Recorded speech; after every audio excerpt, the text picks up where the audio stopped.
또 이렇게 회사를 또 해서 또 대표까지 굉장히 왕성한 활동을 하시는 한생영 대표님을 모시고 오늘 세미나를 듣도록 하겠습니다. 세미나 하기 전에 간단한 양력을 조금 말씀드리면 이제 경북대에서 학위를 마치시고, 그 다음에 서울대에서 석사를 하고, 그 다음에 2012년도에 일본 이제 동경대에서 박사학위를 했습니다. 박사학위를 하고, 그 현재는 이제 경북대 그 전기공학과 그 교수로 일을 하시고, 그 다음에 그 이제 베더와이, 베더라이라고 해야 되나? 베더와이라고 해야 되나? 하여튼, 베터와이. 베더, 베러와이 맞죠? 베러와이. 예, 맞습니다. 베러와이 그 회사의 CEO를 지금 하고 계시고, 뭐, 그리고 이제 논문도 많이 쓰셨어요. 보통 논문을 많이 쓰는 것도 중요하지만, 이 사이테이션이 또 많이 되는 거가 훨씬 더 중요한데, 굉장히 인용이 많이 되는 그런 논문들을 많이 쓰시고, 그렇게 이제 열성적으로 연구하기도 바쁜데, 또 이렇게 회사를 또 창업을 해서, 저도 한번 이 회사에 방문을 했지만, 규모가 굉장히 커요. 뭐 투자도 많이 받고, 그래서 굉장히, 뭐, 열심히 하시고, 굉장히 큰, 일을 하시고 계신데, 오늘 굉장히 우리 실험실에서도 이제 그 에너지 팀에서 이제 리튬이온 배터리를 연구를 하는데, 막 그 친구들이 굉장히 도움 많이 받을 것 같고, 또 다른 친구들도 요즘 뭐, 2차 전지는 대세니까 아마 오늘 세미나 내용을 들으시면 굉장히 도움이 많이 될 것 같아요.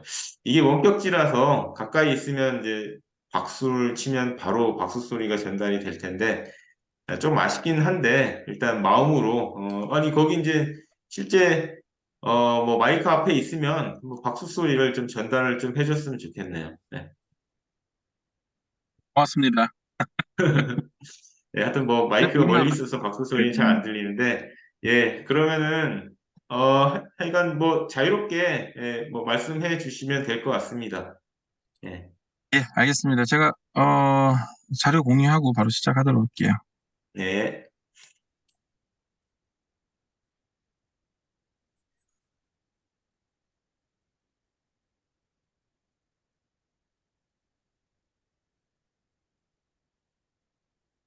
네, 반갑습니다. 방금 소개받은 한세경이고요. 화면 잘 보이시죠?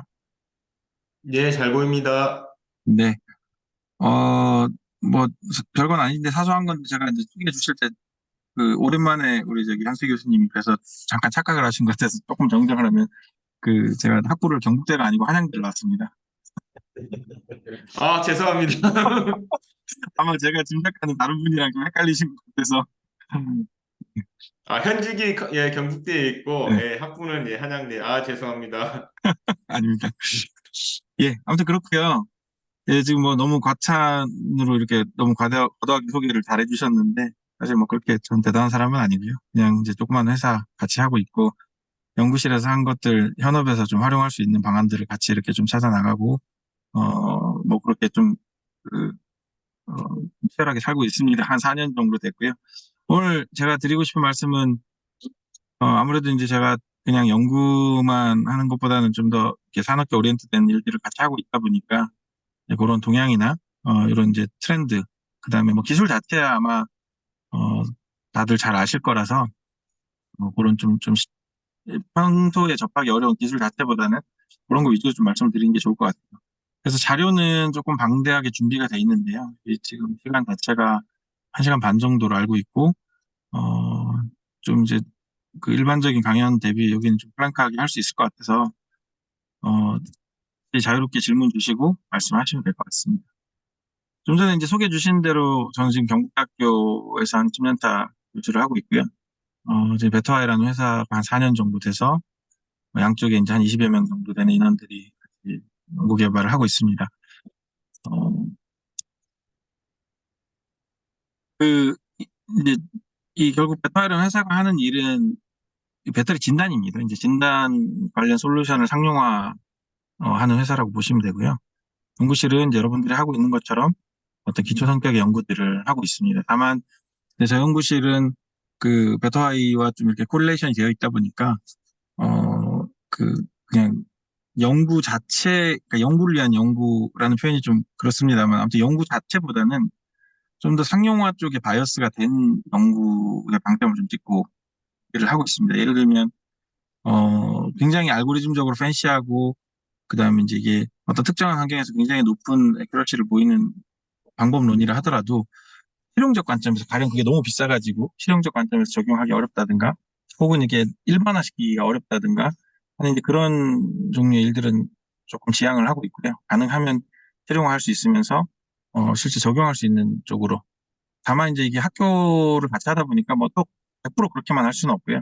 이렇게 양쪽의 밸런스를 좀 찾아가면서 하고 있습니다.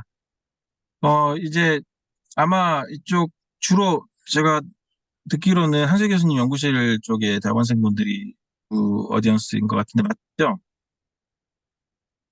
제가 확인을 좀 하고. 뭐, 예, 뭐 섞여 있습니다. 뭐 우리 아, 예, 대학원생하고 또 뭐 다른 예, 학생들하고. 알겠습니다. 일단 아무튼 다 여기 포스텍 대학원생분들이신 거죠? 네, 분들이. 예, 포스텍 대학원생들이요. 알겠습니다. 예, 그래서 이제 이게 한 교수님 쪽 연구실에서도 비슷한 일들을 하고 계신 걸로 알고 있는데요. 그 이런 진단, 그 배터리를 해석하고 진단하는 이런 쪽의 일들을 하기 위해서 중요한 두 가지 도메인 널리지가 당연히 이제 배터리에 대한 물성을 잘 알아야 될 거고요. 그 다음에 결국은 이건 해석 방법론 측면에서 데이터에 기반한 어떤 해석을 해야 되다 보니까 이런 데이터를 처리하는 뭐 인공지능을 포함해서요. 이런 이제 데이터 엔지니어링 관련된 그게 어떻게 보면 그동안에 조금 섞이기 어려웠던 두 가지가 같이 이렇게 섞여 있다라고 보시면 되고 저희 이걸 하이라키컬하게 좀 그리면은 셀 밑에 셀을 제조하는 단계, 그다음에 이제 이 셀을 기반으로 뭔가 전기화학 모델링을 하는 어떤 그런 단계, 그다음에 이제 제일 위에 데이터 가지고 로 데이터 가지고 어떤 모델 없이도 뭔가 진단을 하는 이런 상위 어플리케이션 단이라면 저희는 이제 그 상위 어플리케이션 쪽에 좀 가깝다라고 보시면 될 것 같습니다. 어, 이제 그 많은 분들이 사실 좀 오해를 하시고 계신 부분들, 그러니까 뭐잘 인지를 못하고 계신 부분 중 하나를 제가 좀 짚고 시작을 해야 될 것 같은데요. 저희가 다루는 대상은 물론 배터리 셀입니다. 근데 이제 배터리 셀인데 이게 시스템이라는 거를 간과하시면 안 됩니다. 결국 무슨 얘기냐면 배터리 셀과 시스템은 엄연히 좀 다릅니다. 우리가 배터리 사고를 많이 지금 겪고 있잖아요. 이 가장 좀 근본적인 원인이 관리의 부재에서 저는 시작된다고 보고 있거든요. 그 관리의 부재가 왜 일어나는지를 좀 따져보면요. 전기차나 ESS 같이 대형화된 시스템에서 보통 배터리 셀 수백 개에서 수천 개가 직방열로 연결돼서 운영이 되는데, 어, 아주 그냥 이게 프린시플 하게는 모든 셀들이 다 동일한 상태에 있다라는 전제를 깔고 운영을 합니다. 그 결정적인 증거 중에 하나가 여러분들 잘 아시겠지만 SOC, SOH 같은 지표죠. 하나의 어떤 셀 배터리 상태를 나타내는 지표가 시스템당 하나 이상 있는 경우를 보신 적이 없죠. 그러니까 우리가 어떤 전기차의 SOC를 물어보면 하나의 숫자만을 얘기합니다.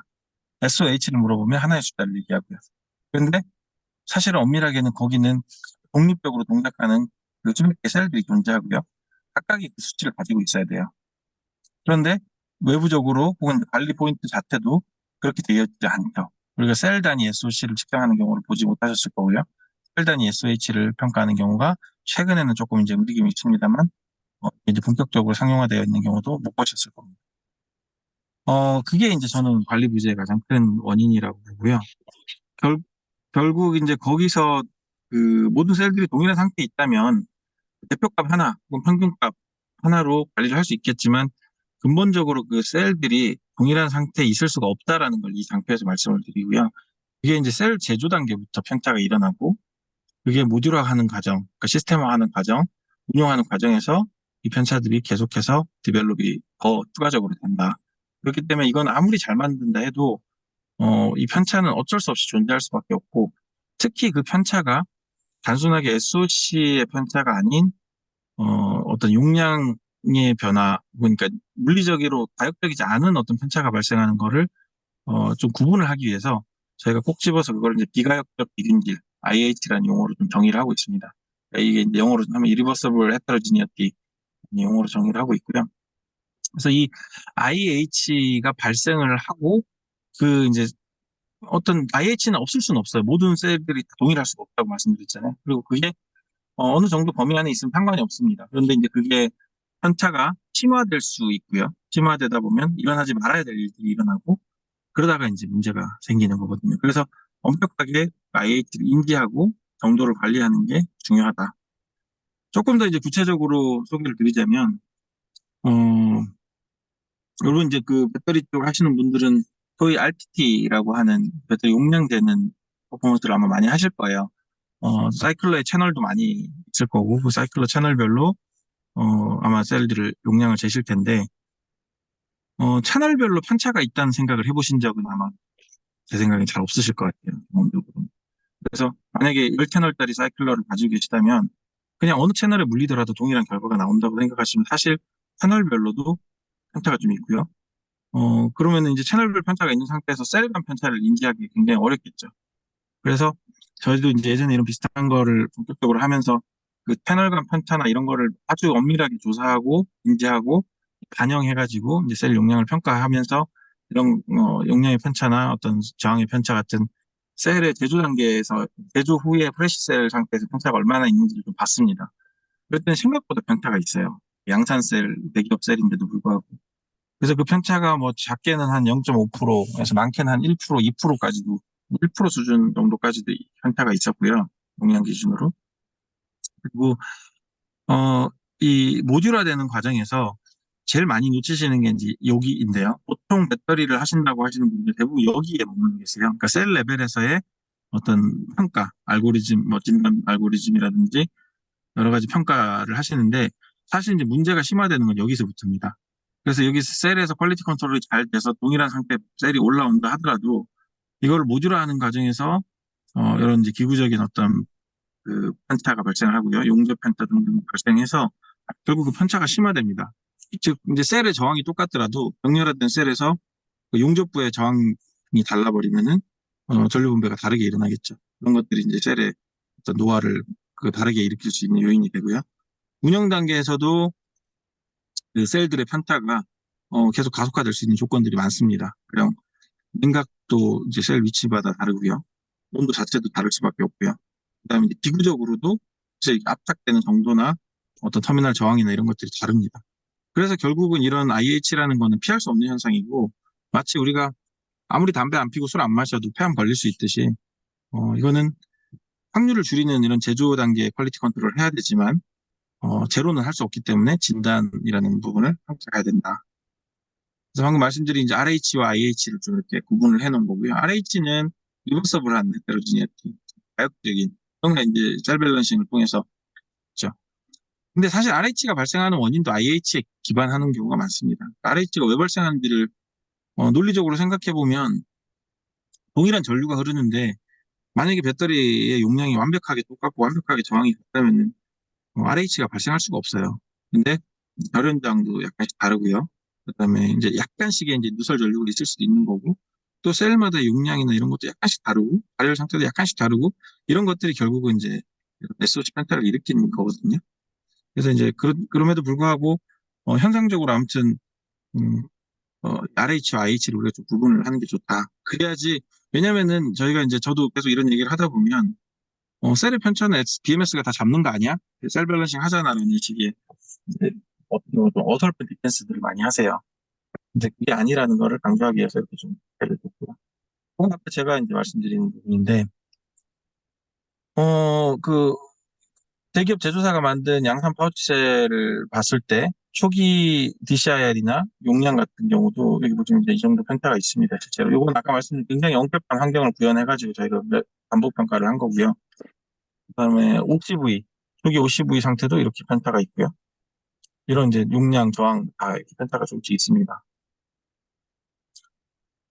이거는 좀 더 큰 용량, 아까는 5,500mAh짜리 셀이었고, 이거는 80A짜리 셀의 편차인데요. 이거는 모델 번호인데, 이 모델 번호마다도 이렇게 전압대가 조금씩 다릅니다. 이렇게 겹치는 부분도 있지만, 존재할 수 있고, 이제 이 모델이, 뒤에서 말씀드리겠지만, 이 모델이 정치적으로 다른 모델이 아니에요. 그러니까 같은 라인에 흘러오는 그냥 거의 동일한 모델인데 중간에 뭐 분리막이 조금 바뀌었다든지 셀의 어떤 성능 개선이 조금 있었다 같은 그런 식의 이제 알려지지 않은 개선이 있었는데 그게 이런 식으로 나타나는 겁니다.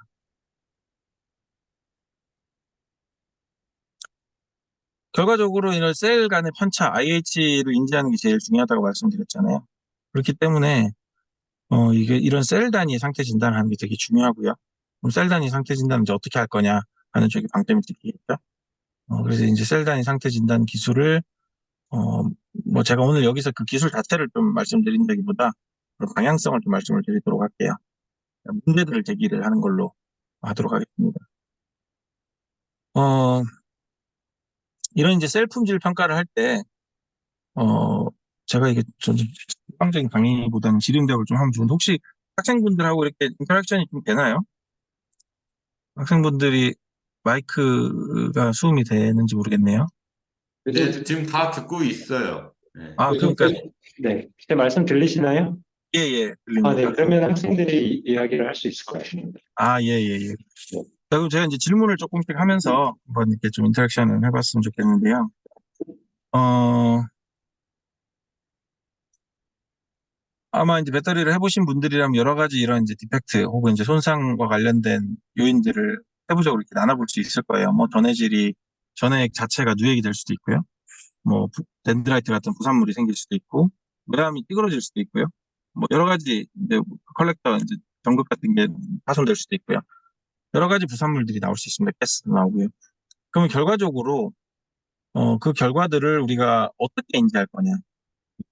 그러면 이제 배터리의 상태를 평가하는 지표가 뭐냐 하는 게 이제 굉장히 중요한 이슈가 됩니다. 가령 저희가 만든 어떤 진단기가 있는데 그 진단기가 셀의 이상을 찾아낸다라고 했을 때 뭐를 보고 이상을 얘기를 해야 될까요? 이상이라는 걸 어떻게 정의해야 될까요? 그러니까 조금 질문을 바꿔서 비유적으로 해보면요. 제가 여기 학생분 중에 한 분이 뭐 제 학생이라고 할게요. 제 학생 오랫동안 봐왔는데 그 학생이 아니, 갑자기 이 친구가 한 일주일 전부터 좀 이상해라고 얘기를 했어요. 우리 이런 얘기 많이 하잖아요. 그럼 그 이상하다가 뭐를 보고 이상하다라고 하는 걸까요? 여러 가지 원소와 지표가 다를 있을 수 있... 때, 예, 말씀해 보시죠. 어, 뭐 값들이 평균적으로 가져야 할 뭔가 어떤 값들이 있을 텐데 거기에서 많이 벗어나면은 좀 이상하다고 보는 것 같습니다. 맞습니다. 근데 이제 그 평균적인 값이 뭘까요? 음, 구체적으로 한번 얘기해 보시죠. 사람을 보고 내가 이 사람이 네, 이상하다라고 할 때는 어떤 경우 이상하다라고 하죠? 그, 셀 같은 경우에는 예를 들면 전압은 작동 범위가 있을 텐데 뭐 2볼트에서 한 4볼트 사이 아니면 온도 같은 경우도 동작 온도 범위가 뭐 영하 몇 도에서 뭐 한 50도, 60도 이렇게 있을 텐데 그 범위를 벗어나면은 이상하다고 좀 판단할 것 같습니다. 네, 그 말도 맞습니다. 그걸 제가 이제 사람의 비유를 해볼게요. 그거는 사람이 그 멀쩡하게 말을 하고 밥을 먹고 걸어 다닐 수 있어야 되는데 갑자기 이 사람이 숟가락을 떨어뜨리고 다리를 절고 입에 거품을 물고 쓰러지는 경우 우리 이상하다고 할 거죠. 평상시와 다르니까. 지금 말씀하신 건 제가 보기에는 이제 이런 상황과 비슷합니다. 근데 이거를 진단하는 게 물론 중요하죠. 근데 이걸 진단하는 게 과연 어렵거나 아니면은 혹은 지금 못하고 있을까요? 그렇지 않습니다. 이미 BMS가 하고 있어요, 그거는. 지금 말씀하신 그런 정도의 아주 명확한 아웃라이어 같은 상황은 이미 진단이 되고 있고요. 사실 이제 그 정도 아웃라이어가 되려면 뭔가 문제가 생긴 거예요. 입에 거품 물고 쓰러진 사람은 문제가 발생을 한 거거든요. 근데 우리가 지금 하려는 거는 입에 거품 물고 쓰러지기 전에 멀쩡해 보이는 사람이 이상한 걸 찾는 게 목표입니다. 그럼 이제 다시 한번 물어볼게요. 내가 저 친구가 이상하다라고 얘기할 때 뭐를 보고 이상하다라고 해야 될까요?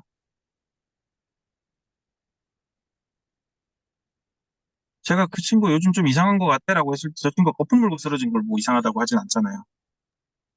그냥 연구실도 똑바로 나오고 생활도 다 하고 있는데 왠지 요즘 까칠해진 것 같고 왠지 요즘 들어서 뭔가 밥을 좀 잘 안 먹는 것 같고 그러니까 정상으로 보이는 범주 안에 있지만 통상적으로는 그 친구의 디테일에 들어가서 봤을 때 좀 달라져 있는 부분. 이런 걸 보고 이상하다고 하지 않겠어요? 그러면 셀에서 이상하다를 어떻게 평가할까요? 아까 말씀하신 전압이 정상 범주 안에 있고, 심지어 다른 셀들하고 전압 차이도 그냥 일반적인 셀 밸런싱 범주 안에 있어요. 온도도 다 그렇고요. 그럼에도 불구하고 이상한 상황이라는 게 뭐가 있을까요?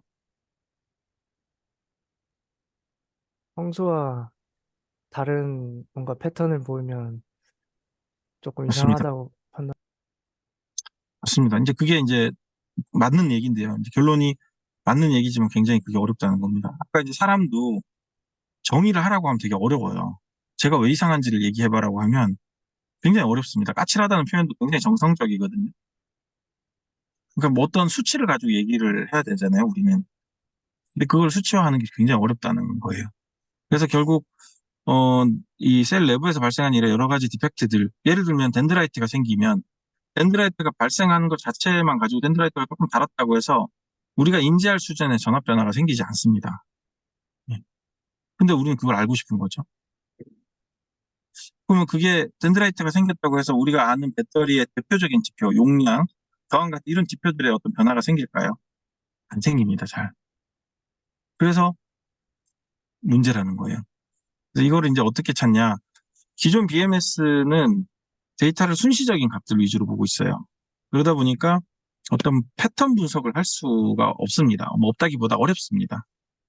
그래서 이제 기존 BMS가 이런 패턴 분석을 하기 어려운 부분을 좀 더 빅데이터화해서 클라우드에서 좀 더 고도화된 기술들 혹은 빅데이터 분석 기법들을 활용해서 보겠다라는 게 이제 최근의 트렌드입니다.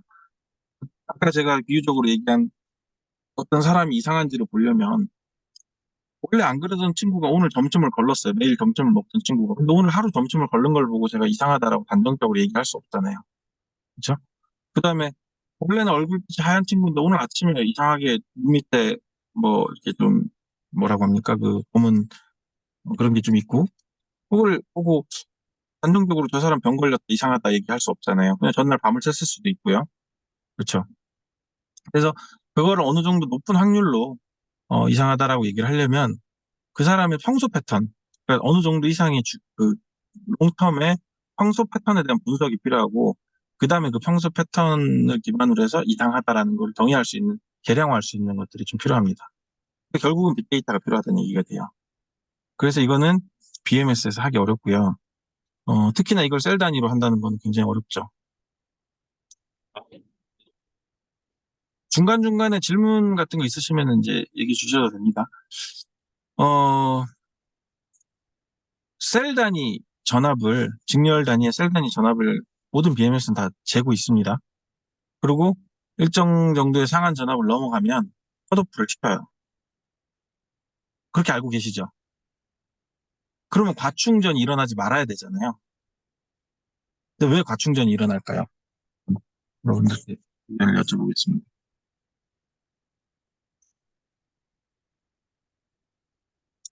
충전이 일어나는 메커니즘에 대해서 알고 계시나요?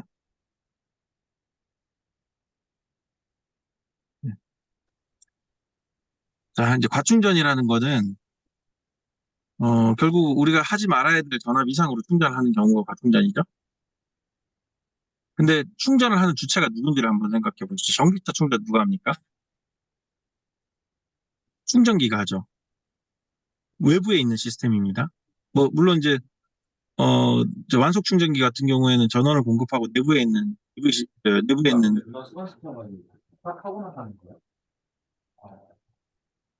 네, 소리가 잘 안 들렸습니다.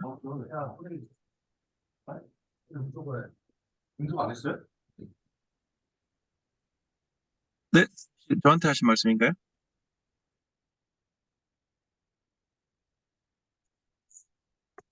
소리가 좀 잘 웅거려서 안 들렸는데 아, 뭐 마이크에 좀 가까이 대고 이야기하세요.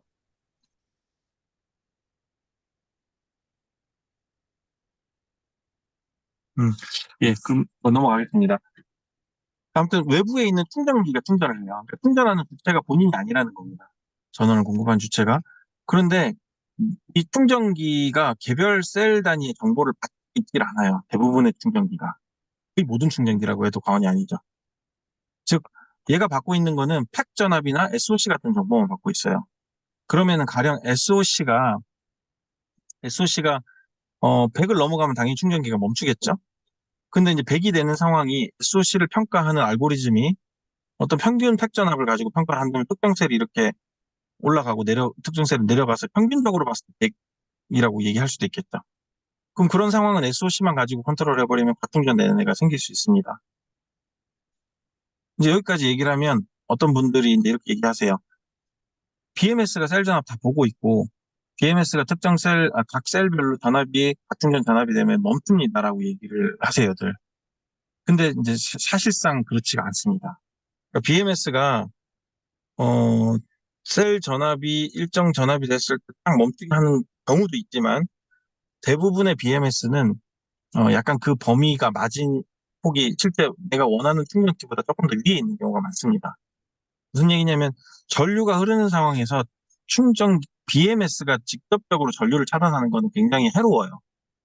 아시겠지만 이제 전류가 흐르는 상황에서 끊는 거는 거기에 이제 일종의 충격파를 만듭니다. 서지 전압 같은 걸 일으키고 시스템에 손상을 줄 수가 있어요. 그래서 아주 이머전시한 상황이 아니면 잘 안 해요. 그래서 BMS는 웬만하면은 충전기한테 통신을 통해서 요청을 해서 이거 멈춰줘라고 해서 충전기가 자연스럽게 멈추도록 대여를 하죠. 근데 그 과정에서 통신 지연이 발생을 하고 이제 미세한 과충전이 발생을 할 수도 있습니다. 이렇게 하더라도. 그래서 이제 그런 것들이 누적이 되다 보면 충전이 반복되고 아까 말씀드린 IH가 계속 생길 수 있고요. 그러면 이제 이런 그 데이터를 수집을 해서 예, 요 바스라는 이런 이제 클라우드 기반에서 데이터를 수집해서 평가하는 이런 일들을 하려면은 결국 그 데이터 자체가 좀 무결하고 퀄리티가 있는 데이터들이 올라와야 될 텐데 실제 그런 데이터들이 어떻냐? 그렇지가 않습니다. 예를 들어서 볼게요. 여기서 이제 배터리를 다뤄보신 분들일 테니까 저희가 이제 전압을 샘플링을 하면 전류가 스텝으로 올라간다라고 할 때 실제로 스텝으로 올라가지 않고 이렇게 올라가고요. 이런 식으로 이제 인버터에서 보통 올라가고 우리가 샘플링 주기가 한 뭐 요만큼 샘플링 주기라고 하면 얘가 이제 이거를 여기서 재냐, 여기서 재냐에 따라서 값이 달라지겠죠. 여기서 재면은 얘는 이제 이 값이 계속 그 샘플링 주기 동안 유지된다고 할 텐데 그러면 전류 적산을 하다 보면은 전류가 좀 오버해서 적산이 되는 경우가 발생할 수 있겠죠.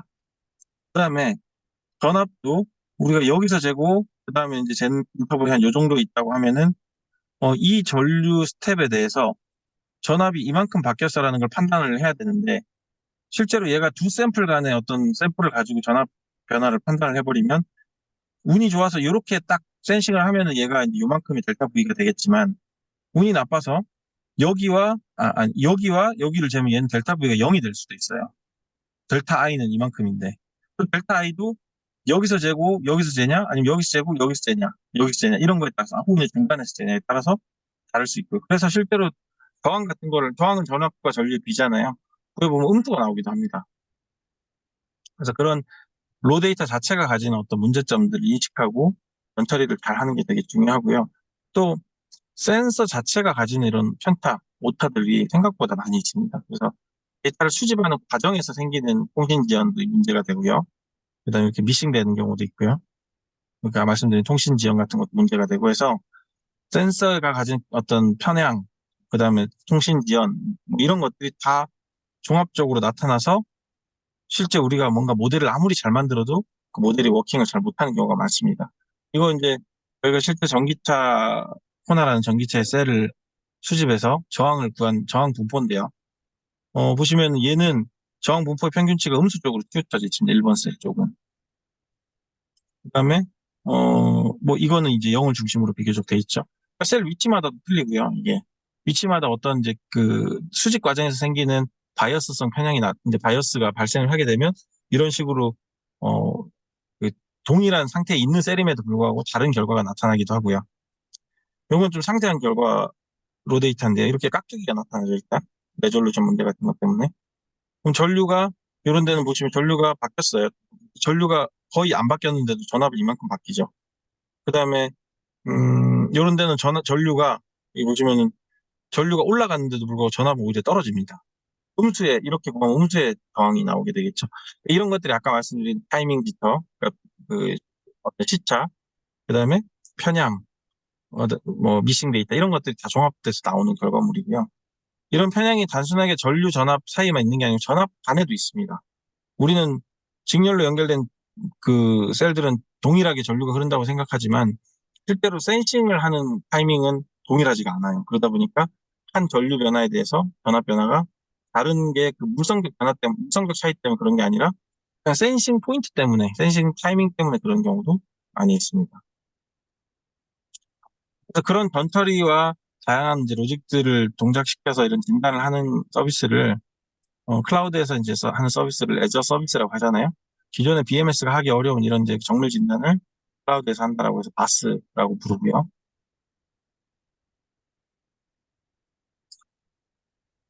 어, 요거는 이제 제가 이 자료 자체를 어디죠?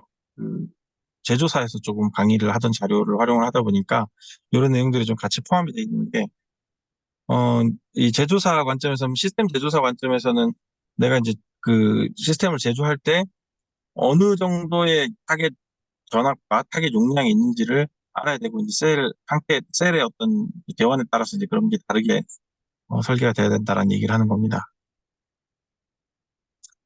그리고 이제 단순히 셀을 선택뿐만 아니고 시스템을 설계하는 과정에서도 이런 게 굉장히 중요하게 작용을 하는데, 요 이제 단적인 실제 사례입니다. 요 예를 들어볼게요. 셀에 전류가 흘러요. 그러면은 이 전류가 지금 이렇게 EP4S, 그러니까 이병렬, 사직렬로 돼 있는 구조에서 이렇게 분배가 되겠죠? 일로 가서 또 분배가 돼서 이렇게 흘러갈 겁니다. 그러면, 이렇게 분배가 돼 있을 때 이 전류가 균일하게 흘러갈까요? 균일하게 분배가 되려면 셀 저항이 같아야 될 거고요. 그다음에 이 저항도 같아야 될 거고요. 이게 다 합산 저항이 양쪽이 균일해야지 이게 균일하게 5대5로 분배가 될 겁니다. 그런데 현실이 그렇지가 못합니다. 일단 셀 저항이 조금씩 편향이 있다고 했죠. 차이가 있을 수 있다고 했죠. 그리고 용접 저항은 셀은 이제 그 랜덤일 수 있지만 용접 저항은 랜덤이 아니라 부정형 바이어스가 나타날 가능성이 큽니다. 예를 들어서 이제 이런 구조를 가진 셀들을 보면 여기 실제 이제 셀의 용접부가 이런 식으로 되는 경우인데요. 이게 1번 셀과 2번 셀이 결합이 되는 게 어떤 부스바 위에 이렇게 접어서 파우치 셀의 그 전극을 접어서 3매 용접을 하는 경우라고 한다면 전류 패스를 보면 여기에 용접부가 있고요. 이렇게 해서 용접부 하나 거치고 셀 거치고 3매 용접에서 이렇게 거쳐가지고 이렇게 전류가 흘러가잖아요. 그러면 전압을 센싱하는 부분이 어디냐면은 여기 스바 있는 데를 센싱합니다. 노란 점 찍어놓은데. 그러면 얘는 여기서 온 전류가 용접부를 한 군데를 거쳐서 이렇게 넘어옵니다. 한 군데를 거쳐서 아니죠. 요건 안 거치죠. 그런데 이제 여기서는 이렇게 온 전류가 용접부를 한 군데를 거쳐서 이렇게 들어가게 됩니다. 그죠? 그러면 얘는 이 전압 센싱은 용접부를 거친 전압을 센싱하고요. 얘는 용접부를 거치지 않은 전압을 센싱하게 됩니다. 그러다 보니까 편향이 발생할 수밖에 없어요. 여기는 항상 용접 저항만큼 전압 강화가 추가적으로 발생을 하고요. 그게 또 위치별로 용접 개수가 하나일 수도 있고 두 개일 수도 있고 세 개일 수도 있어요. 설계를 어떻게 하냐에 따라서. 그래서 사실 이제 이런 부분들이 가만히 돼서 설계가 돼야 되는데 이런 부분들까지 아주 정밀하게 감안해서 하는 경우를 제가 잘 못 봤습니다. 최근에 이제 이런 것도 인지하고 있는 상황이고요. 이건 실제 저희가 이제 평가를 한 결과인데요. 저희가 이제 연구실이 가지는 장점 중에 가장 큰 장점이라고 할 수 있는 게 이런 실제 샘플들을 많이 확보할 수 있고 그런 샘플들을 평가할 수 있는 이제 다양한 실험 설비들이 좀 있다는 점이죠. 아무래도 연구실에서만 할 수 있는 부분들은 여러 가지 하드웨어적인 제약이 있고 무엇보다 샘플을 구하기가 굉장히 어려웠는데 저희는 지금 이제 이런 제조사로부터 직접적으로 이런 이상셀이나 이상 모듈 같은 혹은 양산셀 모듈 등을 직접 이제 공급을 받고 또 평가를 하는 기회들이 좀 있다 보니까 이런 실제적인 사례들을 많이 좀 볼 수 있는데 이 경우도 이 이병렬 상황에서 실제 이렇게 전류 분배가 이렇게 일어나는 경우입니다. 이런 전류 분배가 있으면 이게 얼마 안 되지만 한 2% 차이밖에 안 나지만 이게 이제 누적되다 보면 결국은 이 수명 차이가 여기 이제 저희가 이런 계산을 통해서 결국은 이제 이 정도 수명 편차가 발생할 수도 있고 아까 말씀드린 IAT가 발생할 수 있다는 겁니다. 자, 이게 뭐 배터리 기본 이론은 제가 좀 스킵을 할게요. 이거는 여러분들 다 아시는 내용일 거라서.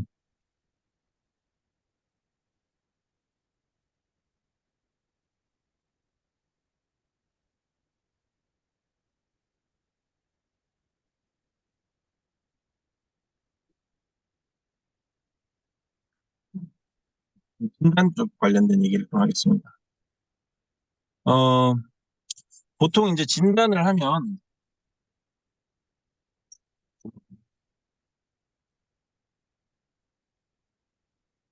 이번에는 배터리 진단이라고 하면 셀 진단을 의미를 했습니다. 아까 초반에도 말씀드린 대로 시스템화된, 즉 대형화된 배터리를 동일한 배터리 셀의 스케일업된 버전으로 관리를 해왔어요. 그러니까 SOC, SOH 다 하나밖에 없댔죠. 그게 이제 문제 단초라고 했잖아요. 그게 그럴 수밖에 없었던 게 실제로 저희가 배터리를 사용한 지는 오래됐지만 리튬 배터리 같은 거 사용한 지 벌써 30년이 넘었지만 부분의 어플리케이션이 셀 하나를 사용하는 스마트폰 같은 경우죠. 그런 단셀을 사용한 어플리케이션 전자기기들이었습니다. 그러다 보니까 뭐 셀 간의 편차 이런 거를 고민할 필요가 없었어요. 그냥 셀 하나만 보면 됐고요. 그런데 이제 지금 와서 갑자기 최근에 들어서 이런 이제 그 대형화된 시스템을 관리를 하고 그러다 보니까 예전에 관리하던 그 기법을 그대로 가져와서 단순히 그냥 셀을 100개를 직렬로 연결해서 100배 전압만 커진 셀 이런 식으로 관리를 하다 보니까 문제가 생기는 건데요.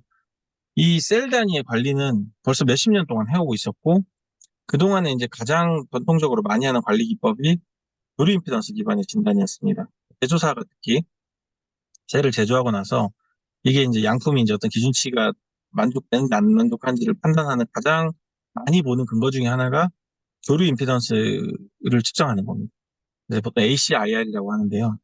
이제 ACIR은 이런 장비에서 계측기 장비가 아주 미세한 그 전류 퍼터베이션을 일으킵니다. 혹은 전압 퍼터베이션을 일으킵니다.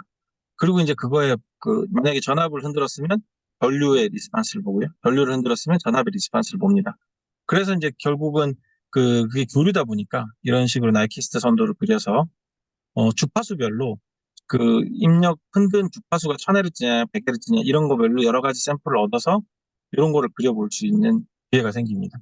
요거를 이렇게 여러 가지 주파수에 대해서 보는 거를 보통 EIS라고 하고요. 임피던스 분광법이라고 하고 이거는 시간이 좀 걸려요. 보통 이제 샘플을 몇 개 보냐에 따라 다르지만 뭐 샘플을 예를 들면 0.1Hz라는 건 한 샘플이 10초 걸린다는 얘기거든요. 한 샘플 교류 진호가.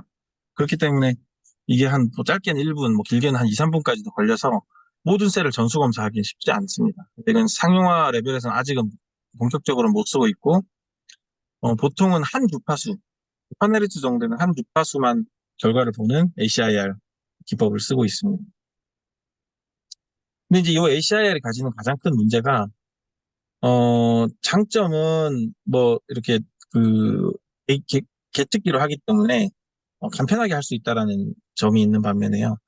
단점은 어 가장 뭐 여러 가지가 있을 수 있습니다만 가장 큰 단점은 교류기 때문에 생기는 그런 문제가 있다는 겁니다. 미소 신호기 때문에. 왜냐하면 현실 세계에서는 저희가 셀 단위에서 생산할 때 그 교류 임피던스를 재서 이 생산된 셀이 괜찮은지를 볼 때는 유효한 방법입니다만 시스템화된 상태에서 개별 셀 단위의 ACIR 혹은 EIS 결과를 얻기가 쉽지가 않습니다. 그렇게 하려면은 개별 셀 단위로 어떤 펄스를 걸어야 되는데요. 아까 보신 회로로 한번 가볼까요?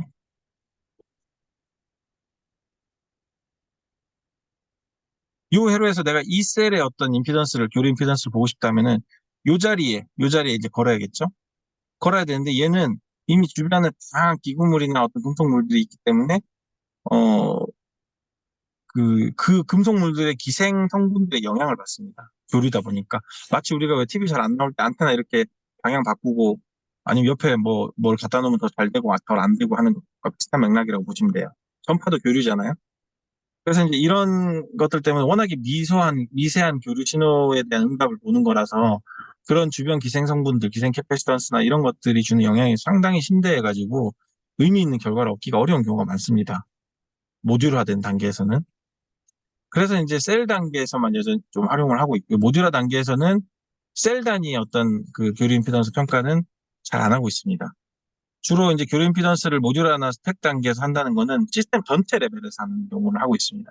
실제로 이제 어떤 업체들은 요거를 일종의 어떤 그 세일즈 포인트로 만들어서 판매도 하고 있어요. 그런 개체 장비를.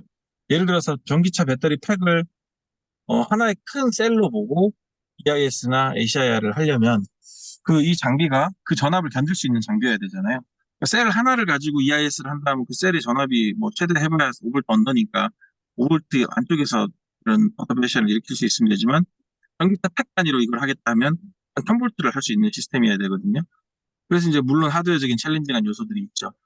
그래서 그렇게 해서 이제 시스템 단위로 평가 결과를 얻어서 그걸로 뭐 이 시스템의 평균적인 어떤 수치가 어떻다 저렇다 얘기는 할 수 있겠지만 결국은 개별 셀은 모르게 돼요. 그렇게 되면. 그래서 이제 EIS 같은 이런 이제 교류 기반의 그 분석은 셀 단위 평가에서는 셀 제조할 때 이후 단에서는 어렵다. 그게 이제 가장 큰 관점이다. 그러면 이제 결국 남은 거는 데이터를 가지고 그 개별 셀 단위로 뭔가를 하려면 데이터를 가지고 할 수밖에 없습니다. 어, 우리가 지금 이제 보통 배터리 평가를 할 때 이런 교류 임피던스뿐만 아니고 BCIR이나 HIR은 교류 임피던스죠. 그다음에 이제 RPT라고 해서 용량을 직접 재거나 하는 이런 류의 일들을 하는데요. 이것도 다 보면은 개별 셀 단위에서만 유효한 평가들이에요. 개별 셀 단위에서. 만약에 RPT를 팩 단위로 수행한다 하면 RPT를 팩 단위로 수행할 때 컷오프하는 기준을 어디다 맞출 거냐는 이슈가 생겨요. 예를 들어서 셀들이 모두 똑같은 전압을 가지면 상관이 없는데 셀 간 편차가 있을 때 그냥 평균 전압을 보고 할 건지 그 중에서 어떤 맥시멈 전압을 보고 할 건지 뭐 이런 어떤 이슈들이 생기고 그렇게 돼버리면은 어느 쪽을 보더라도 결국 통계적 수치를 기반으로 하는 평가가 돼버리니까 결국 개별 셀에 대해서 적용하기가 어렵게 됩니다. 그래서 개별 셀 단위로 할 때만 의의가 있고 이거를 평균적인 어떤 수치 가지고 할 때는 그냥 어바웃의 룰 오브 썸 형태의 진단은 가능하지만 개별 셀의 디테일한 진단은 할 수가 없다. 자, 그러면 이제 개별 셀을 품질을 평가하려면은 결국 셀 단위에서 우리가 신뢰할 수 있는 어떤 그 데이터를 확보하고 그걸 가지고 평가를 해야 되는데 결국 데이터는 BMS가 주는 셀 전압 데이터밖에 없습니다. 그리고 전류죠. 물론 이제 온도도 있습니다. 온도는 사실 상대적으로 덜 중요하고요. 제일 중요한 게 이제 전압과 전류인데요. 이 전압과 전류 시계열 데이터죠. 이 시계열 데이터를 가지고 셀의 품질을 평가해야 되는데, 아까도 말씀드린 대로 셀의 품질이라는 게 어떻게 정의될까요? 즉, 이 셀이 정상이다, 혹은 좋은 셀이다, 나쁜 셀이다, 비정상이다, 이런 걸 얘기하려면 얘기할 수 있는 지표가 있어야 되는데 그 지표가 뭘까요? 그게 현재로서는 용량하고 저항밖에 없습니다. 아시겠지만 이 셀을 그냥 물리적인 셀을 툭 갖다 놓고 이 셀 괜찮은지 평가해봐라고 하면 여러분이 하는 건 10분 팔고 용량 재보는 걸 거예요. 혹은 저항 재보는 거. 아니면 아까 HIR 같이 임피던스 재보는 거. 이 정도가 여러분이 할 수 있는 베스트일 겁니다. 현재로서는. 그래서 이제 그런 것들을 저희는 직접적 배터리 속성이라고 보통 불러서 DP라고 부르고요. 다이렉트 프로퍼티라고 부르고 이런 이제 다이렉트 프로퍼티들이 물론 이제 셀마다 편차를 가지겠지만 이게 다이렉트 프로퍼티만 다르다고 해서 셀을 완전하게 어떤 그 구분해낼 수 있느냐 하는 이슈가 있어요. 예를 들면 역으로 얘기하면 다이렉트 프로퍼티가 똑같으면 그 셀은 동일한 상태에 있느냐. 이 다이렉트 프로퍼티는 사람으로 치면은 키와 몸무게 같은 거예요. 혹은 나이 같은 거죠. 나이가 좀 더 적절한 비유일 것 같아요. 예를 들어서 어떤 사람이 나이가 50세인데 또 B라는 사람도 나이가 50세예요. 직접 속성이죠. 그럼 이 둘은 같은 직접 속성 값 50이라는 숫자를 가지고 있기 때문에 둘이 동일한 상태에 있느냐? 아니겠죠, 당연히. 그래서 다양한 다른 지표가 필요합니다. 근데 그 다른 지표가 여러분이 아는 지표가 별로 없을 거예요. 아마 용량과 저항 외에는. 그래서 그런 지표들을 다양하게 이렇게 발굴을 해야 됩니다. 예를 들면 사람으로 치면은 지표들이 뭐 혈당도 있고요, 혈압도 있고, 콜레스테롤 수치도 있고 그런 것들이 많이 있겠죠. 그런 것들이 이미 이제 의학계에서 어떤 것들을 지표화해가지고 그런 것들이 건강에 어떤 건강 상태와 밀접한 이런 관계가 있다는 걸 밝혀내서 표준화를 한 겁니다. 그래서 알려져 있는 거죠. 근데 지금 배터리 쪽은 그런 표준화가 돼 있는 게 용량 정도, 저항 정도이고요. 나머지는 없습니다. 이제부터 다 커스텀입니다. 그래서 결국은 내가 이제 진단을 잘 해라고 하려면 이런 DP, 용량이나 저항 가지고는 분명히 차이점을 디테일하게는 알기 어렵고요. 용량이 다른 셀은 나이가 다른 셀 정도로 인식을 하시면 돼요. 그러니까 용량이 초기 용량 대비 90%인 셀, 우리가 보통 이런 걸 SOH 뭐 몇 퍼센트 이렇게 얘기를 하죠. 이런 SOH가 다른 셀들은 수명 관점에서, 단위 수명 관점에서 차이는 좀 있을 수 있는데요. 용량이 다른 셀이 그러니까 SOH가 다른 셀은 우리가 70대냐, 50대냐, 40대냐 같이 이제 이런 단위 수명과 연관된 지표 차원에서는 차이가 있을 수 있지만 그 사람들이 건강하냐, 안 건강하냐, 폐암이 있냐, 없냐 이런 거를 얘기할 수는 없거든요. 그래서 그런 걸 얘기하려면은 단순하게 그 SOH 같은 값 말고 여러 가지 콜레스테롤 수치 같은 다양한 지표들이 있어야 되고요. 그 다음에 무엇보다 그 수치가 우리가 계량화할 수 있는 수치여야 됩니다. 주어진 데이터로부터. 근데 다시 얘기하지만 주어진 데이터는 셀 전압 데이터밖에 없어요. 그 다음에 전류 데이터. 그럼 이런 데이터 가지고 계량화를 할 수 있는 게 뭐가 있느냐. 이제 이게 여러분들이 하셔야 될 일입니다. 요거 이제 저희가 실제로 좀 계량화한 여러 가지 값들에 대한 결과물들이고요. 하나를 볼까요?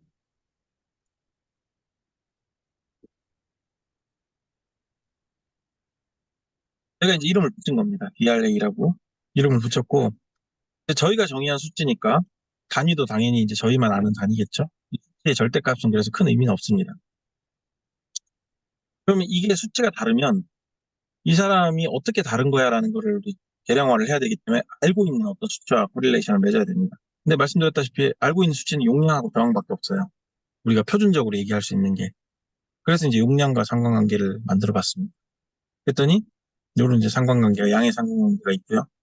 얘가 이제 가지는 평균적인 오차 범위가 이 정도라고 알 수 있습니다. 그럼 이 DRA는 어떻게 만드냐? 그건 이제 어, 여러 가지 방법론을 통해 만들 수 있어요. 예를 들어서 이런 지표 DIFC라는 지표는 이런 상관관계를 가지고 있는 약간 음의 상관관계인데 세팅을 해보면 이렇게 되겠죠. 이 정도 오차 분포를 가지고 있고요. 그래서 이런 지표들을 이제 IP라고 저희는 부르고요. 인다이렉트 프로퍼티. 이런 인다이렉트 프로퍼티가 다양하게 있습니다. 그럼 이 인다이렉트 프로퍼티를 보통 많이들 하시는 게 하나만 발굴을 하세요. 하나만. 그래서 마치 그 하나를 보면은 내가 이걸 정확하게 이상인지를 판단할 수 있다라는 식으로 논문이나 혹은 이제 다른 많이 이쪽 분야에 일하시는 분들 보면 그렇게 얘기를 하십니다. 그런데 이제 저는 이렇게 반박을 하고 싶은 거죠. 가령 어, 폐암 환자가 숨이 가쁘고 가슴 통증이 있고 이런 이제 유관 증상들이 있을 수 있잖아요. 그냥 단순히 숨이 가쁘다고 해서 이 사람을 폐암이라고 얘기할 수 있냐 이거죠. 그건 아니잖아요. 그래서 이게 분명히 상관관계가 있는 건 분명하지만 숨이 가쁘다고 해서 폐암이라고 진단할 수 없는 것 없잖아요. 그래서 다양한 이런 진단 지표들이 있고 이런 것들이 공통적으로 아주 높은 확률, 공통적으로 이 폐암을 가리키고 있다면 아주 높은 확률로 그냥 폐암이겠죠. 그래서 여러 가지 지표들이 이렇게 필요한 겁니다. 그리고 좀 더 현실적인 이유도 있는데요. 현실적인 이유도 있는데, 그 인다이렉트 프로퍼티를 계측하는 그 시점이 랜덤합니다. 보통. 어플리케이션마다 좀 다르긴 한데요. 예를 들어 운행하는 전기차에서 내가 특정 IP를 추출한다. 근데 그 특정 IP를 추출하는 조건 자체가 차가 한 2시간 정파에 있다가 0.5C 이상의 전류로 1분 동안 정전류처럼 흘렀을 때 뭐 그 관련된 어떤 수치들을 가지고 지표하겠다라고 한다면 그런 상황이 실제 전기차에서 벌어질 확률이 얼마나 될까요? 0은 아니겠지만 낮을 수 있어요. 어떻게 정의하냐에 따라서 그 지표를. 그러면 이제 그 지표가 물론 이제 현실 세계에서 벌어질 법한 지표들을 수집을 해야겠지만 어떤 특정 상황 지표 하나만 만들어 놓으면 그 지표가 랜덤한 상황에서 얼마나 벌어질지 우리가 알 수가 없습니다. 예를 들어 어떤 지표는 SOC 0% 부분에서 취득할 수 있는 지표가 있다고 할게요.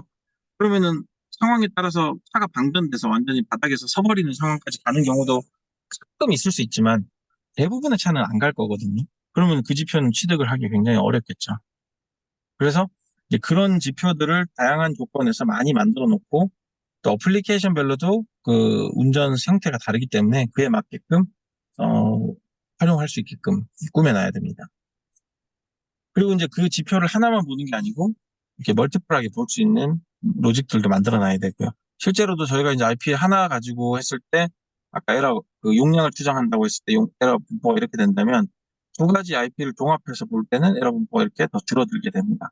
또 이게 이제 많아진다고 해서 무턱대고 계속 줄어들진 않아요. 다 아시겠지만 이거는 결국은 똘똘한 한 놈이 멍청한 세 놈보다 더 좋다라는 얘기랑 같은 겁니다. 이게 예를 들어서 어떤 지표는 굉장히 똘똘하고 정확도도 높은데 다른 지표가 좀 엉성하다. 그러면은 오히려 얘가 이제 회방을 놓을 수도 있어요. 정확도가 떨어질 수도 있습니다. 그래서 이제 그 방법론을 잘 찾아야 됩니다. 예를 들어 이거 두 개의 지표를 그냥 단순히 산술 변경할 것이냐. 어떤 지표가 어느 정도의 정확도를 가지고 있기 때문에 가중치 평균을 할 것이냐. 아니면 어떤 우리가 이제 데이터 분류하는 뭐 예를 들면 디시전 트리 같은 걸 써가지고 알고리즘을 만들어서 알고리즘적으로 판단할 것이냐.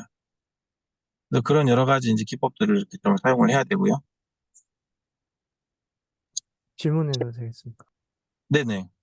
네. 그 IP를 어떤 다양한 그, IP들이 있는 것 같은데요. 그거를 뽑을 때 뭔가 어떤 커널 펑션을 써서 어떤 전압 전류의 그 특성을 다른 관점에서 보는 건지 아니면은 전압 전류 말고 다른 뭔가 측정된 값들을 통해서 만들어내는 건지 좀 궁금합니다.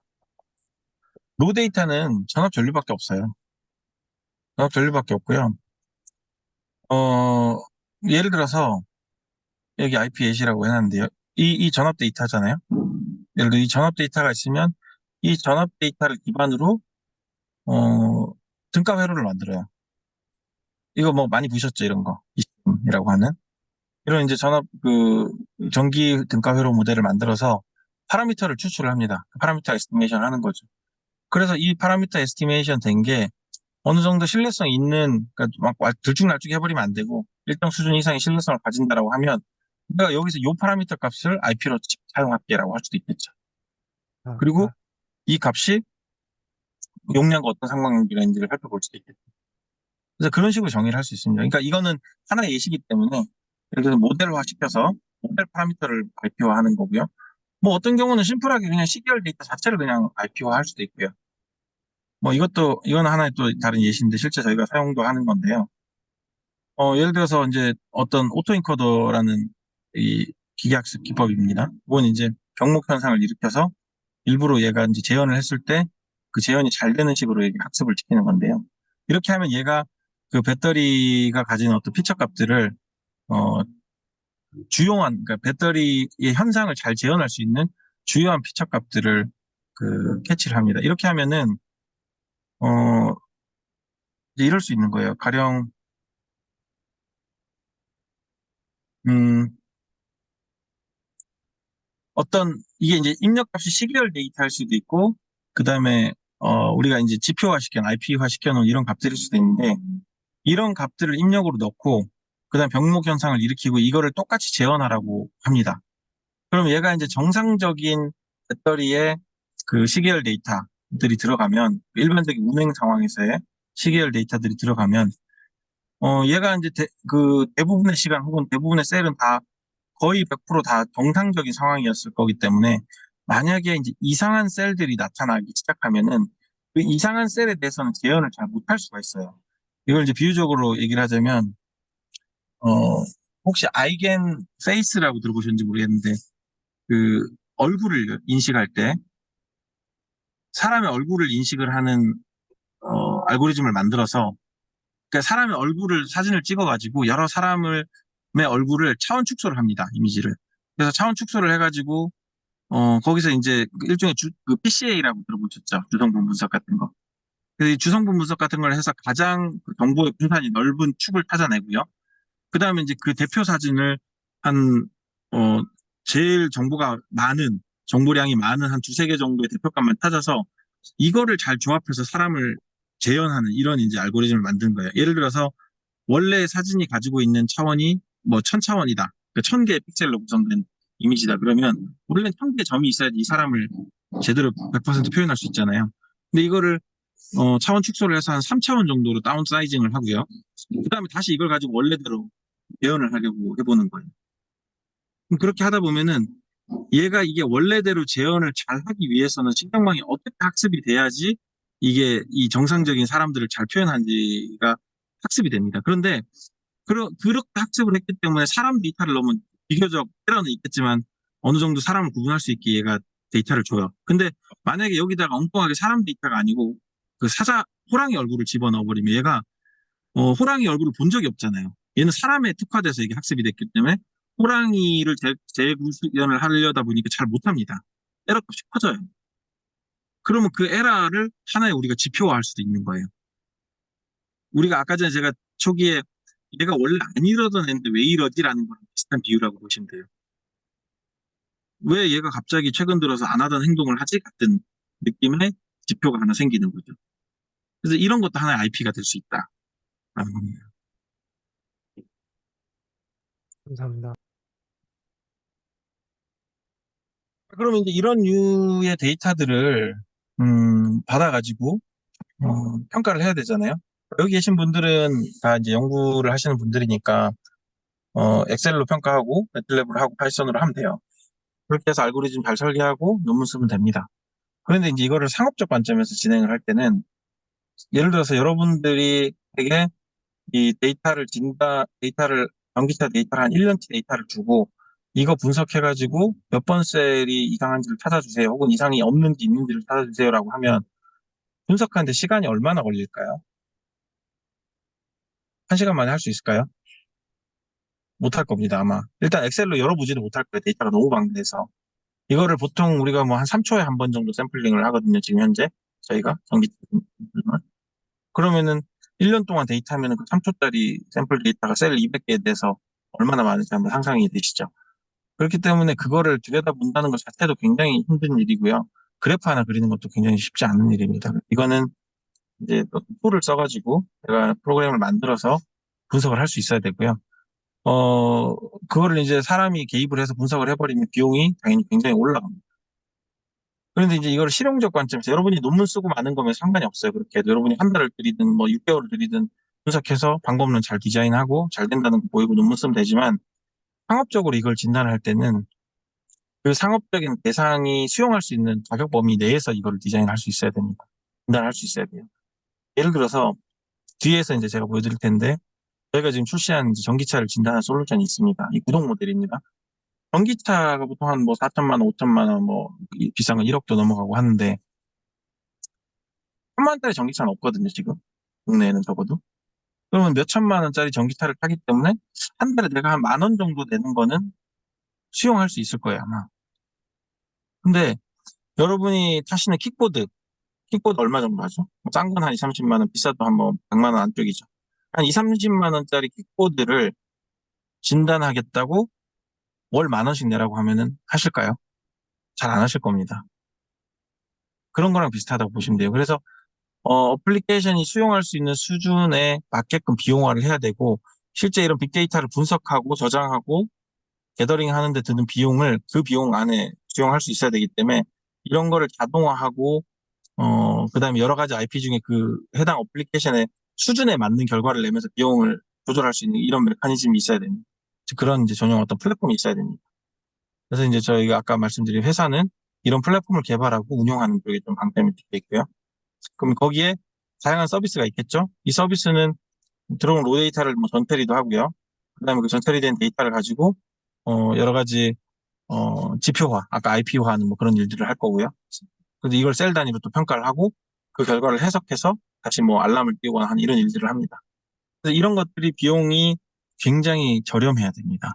그래서 이게 어 아까 제가 초반에 연구를 위한 연구라고 한 거는 사실 조금 뭐 자조적인 느낌이 있지만 논문을 쓰기 위한 연구는 팬시해도 돼요. 뭐 딥러닝을 써도 되고 뭐 데이터 하나 분석하는데 한 달짜리 분석을 해도 됩니다. 근데 그걸 가지고 상용화를 하기는 어렵다는 겁니다. 그래서 그런 두 가지 차원을 같이 고민을 해야 됩니다.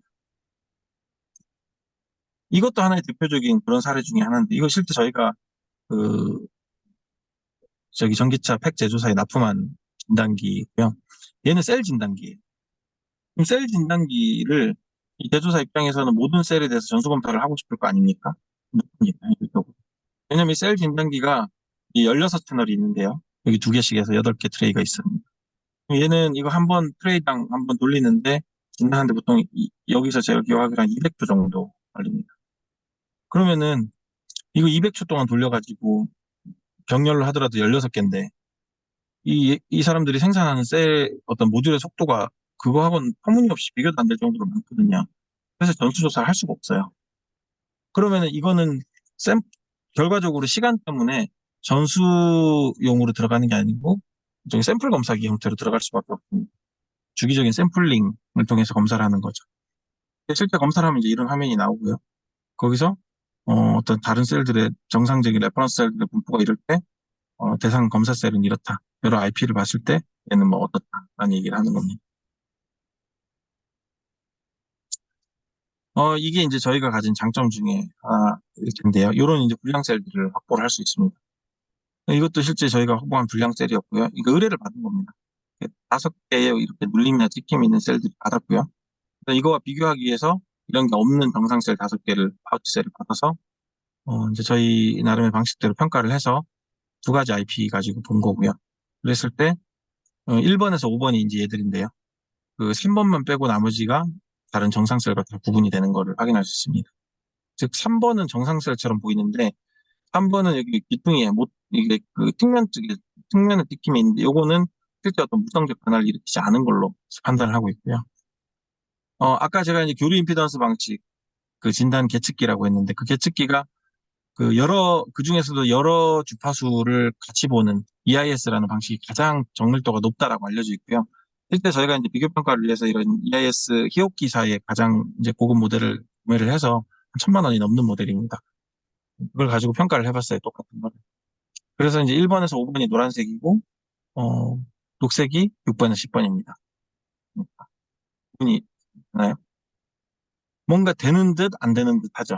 근데 적어도 이쪽 왼쪽보다는 확실히 선명하지 못하다라는 건 인지하실 수 있겠죠.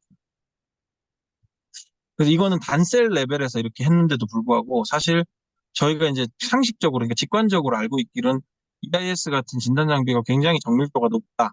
그래서 가장 현존하는 셀 단위에서 봤을 때 가장 정밀한 진단 기법이다라고 알고 있는데 사실상 해보면 그렇지가 않은 겁니다. 근데 이게 어, 뭐 어떻게 보면 당연할 수도 있어요. 왜냐면 EIS는 요거 한 2분 걸리고요. 저희는 200초 걸렸잖아요. 그러니까 10배 시간을 들여서 한 거고. 예. 그리고 EIS도 예를 들어서 더 많은 걸 보면 또 좀 차이가 날 수도 있겠죠. 근데 현실적으로 어떤 경우를 하더라도 이걸 전수 검사를 이런 식으로 하긴 어렵다라는 겁니다. 이것도 이제 비슷한 사례인데요. 셀의 군집이 이렇게 다르게 나타나는 거는 모델이 다른 경우 이렇게 나타났고요. 이렇게 찍힘이 있는 게 실제로 필드에서 나타나는 거고요. 음, 아까 말씀드린 이제 EP4S 구조의 이런 실제 저희가 진단하는 모듈 구조인데, 어, 아까 요 셀 진단기, 요 셀 검사기는 단셀 레벨에서 이렇게 생긴 단셀 레벨에서 트레이에 얹어가지고 검사를 하는 장치인데, 요거는 전수 검사를 현실적인 이유 때문에 하기가 어렵다고 했잖아요. 성능적인 이유가 아니라. 성능적인 거는 이렇게 굉장히 잘 된다는 걸 저희가 증명을 할 수 있어요. 여러 번 이건 확인을 했습니다. 그런데 문제는 이제 성능 자체보다도 현실적인 상황 때문에 전수 검사를 할 수 없다. 저걸 전수 검사를 하려면은 그 생산 속도에 맞춰서 병렬화를 해야 되는데 그 비용이 만만치 않겠죠. 그래서 이제 그런 부분들이 어, 현실과 어떤 이론 이상의 좀 괴리일 수 있는데, 역으로 이번에는 이제 저희가 어떤 거를 납품을 했냐면요. 요걸 납품을 했습니다. 모듈 검사기인데요. 이게 모듈이 생산 라인에서 이렇게 오면요. 이렇게 검사 장비가 접속이 되고요. 자동으로 접속되고, 이러면 이제 금방 넘어갔지만 실제로는 한 100초 정도 진단을 합니다. 그래서 요거 이제 저희 시제품이고, 실제 저희 이제 보안 관계상 저희가 실제 양산 라인에 적용된 거는 좀 보여드릴 수가 없어서 시제품 동작하는 거 보여드릴게요.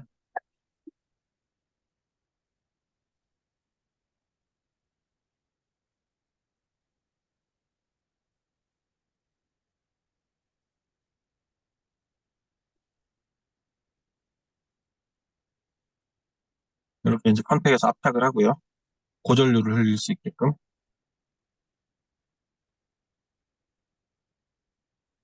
이런 식으로 이제 음극과 양극에 다 필요한 센서들을 컨택을 시키고 진단이 되면 한 100초 정도 진단이 되고 결과가 이제 표출이 됩니다. 그래서 이런 장비, 요거 이제 실제 장비 결과물인데요.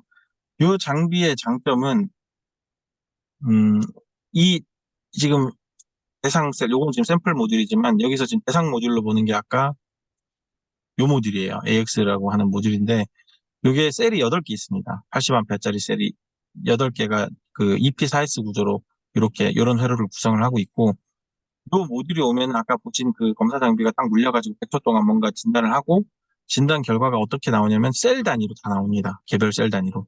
그리고 이 용접부의 성능이 또 나옵니다. 이거 화면 다시 보실게요. 예.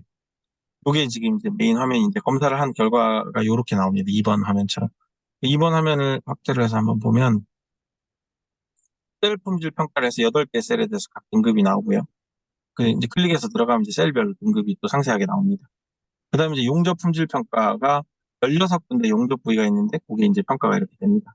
그래서 용접 품질을 조금 더 상세하게 보면 요 각 부위별의 바의 높이가 이 폭이 그 해당 부위에서의 편차라고 보시면 됩니다. 생산 편차.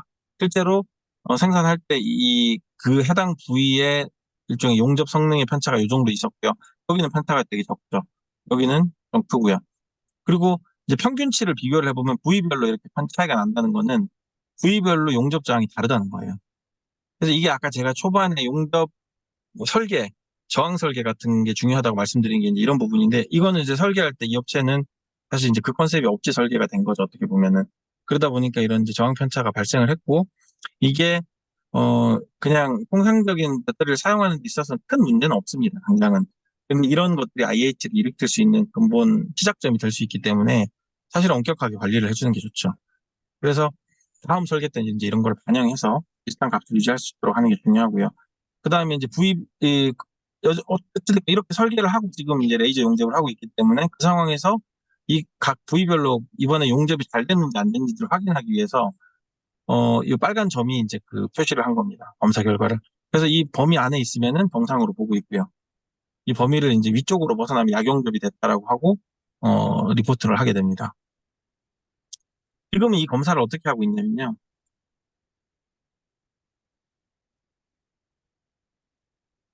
기존에는 검사를 어떻게 하고 있었냐면 이게 지금 구리 부스바의 셀의 탭이 이렇게 90도 절고 90도 꺾여가지고 이렇게 레이저 용접이 된 거거든요.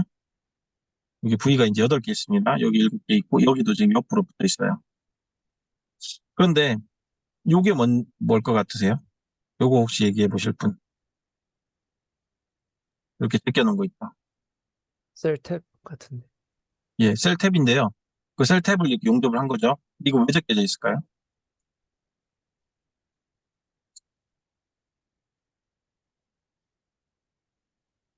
검사한 겁니다. 검사.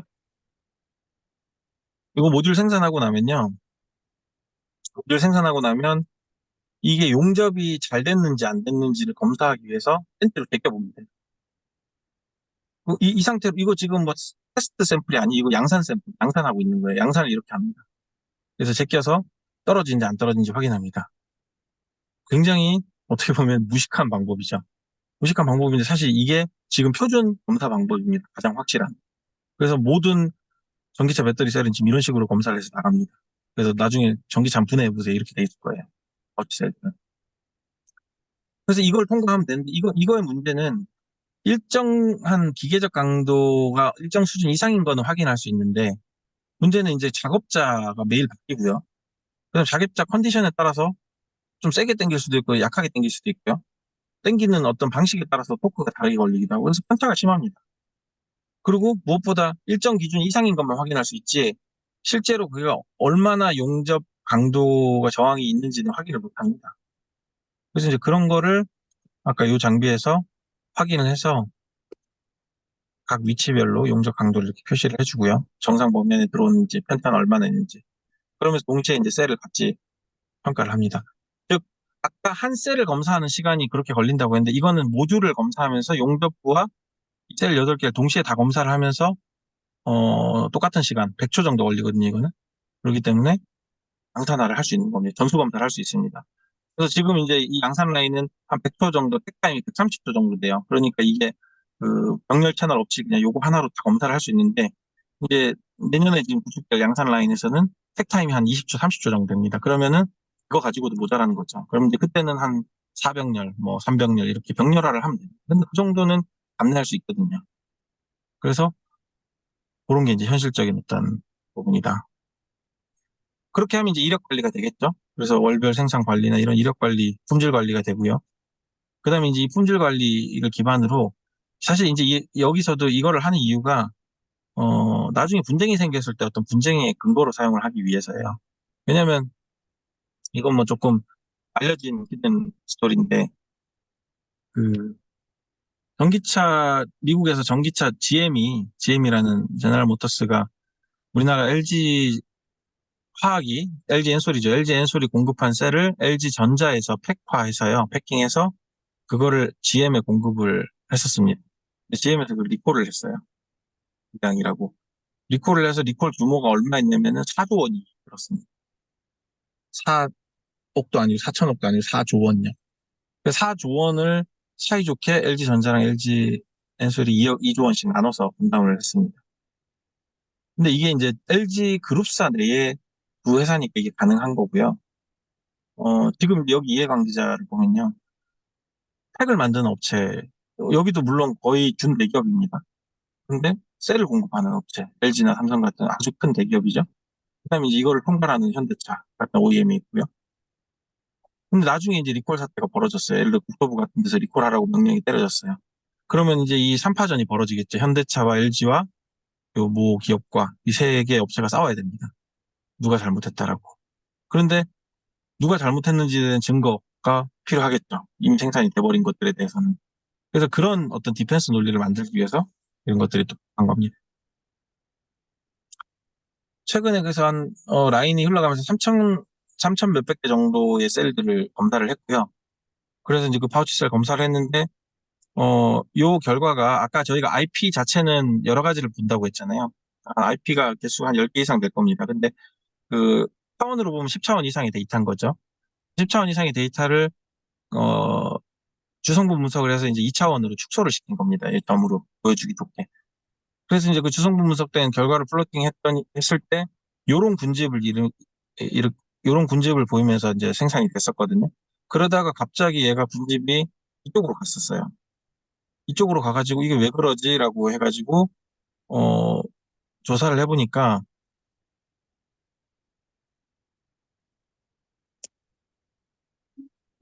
어, 이게 또 결과? 요게, 여기 지금 자료에는 적혀 있지 않은데, 이 보안 때문에 저희가 좀 지웠던 것 같은데요. 어, 요 군집이 그 분리막이 바뀐 셀이 들어왔었어요. 그러니까 똑같은 제조사의 똑같은 모델인데, 이제 품질 향상을 위해서 다른 분리막을 넣었다고 하더라고요. 그래서 이제 그게 티가 난 거고요. 그 다음에 갑자기 또 이쪽에 분집이 생겨서 그건 또 다른 어떤 성능 개선이 있었고, 또 여기 분집이 생겨서 또 다른 성능 개선이 있었습니다. 그래서 그거를 사후적으로, 검사를 하고 났더니 결과가 이렇게 나와서 이거 왜 그러지라고 조사를 해봤더니 사후적으로, 그런 어떤 변화가 있었다라는 거를 정보를 듣게 됐고, 결과론적으로 우리는 이제 시험을 본 셈이죠. 시험을 봤는데, 역으로 그 시험을 이렇게 잘 맞췄다라는 결과가 돼서 사실 이제 용접부는 우리가 시험을 보기가 쉬워요. 용접은 일부러 약용접을 인위적으로 일으켜가지고 레이저 용접을 좀 약하게 한다는 데서 이게 검사 결과로 디텍션이 되는지를 보면 되는데 셀은 그렇게 하기 굉장히 어렵습니다. 셀은 어떤 불량이라는 걸 일으키는 경위 자체가 굉장히 모호하거든요. 아까도 뜯긴 셀, 눌림셀 같은 거는 우리가 외부적으로 해볼 수 있는 정도의 분량인데 내부적인 어떤 분량은 인위적으로 연출하기가 굉장히 어려워요. 그러다 보니까 이런 이제 분량이라고 할 수는 없지만 셀의 차이를 이렇게 스스로 인지했다라는 측면에서 좋은 어떤 것 같습니다.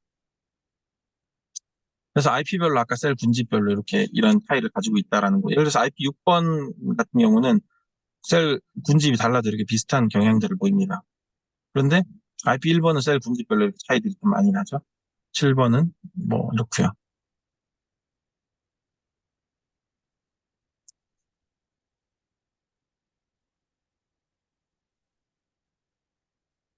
그래서 이제,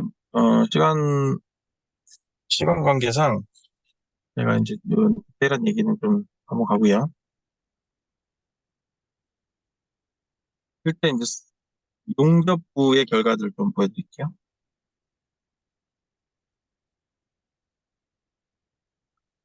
아까 보신 모듈입니다. 여기서 이제 용접부, 네. 용접부의 인위적인 이제 편차를 일으켜가지고 테스트를 한 겁니다. 그랬을 때,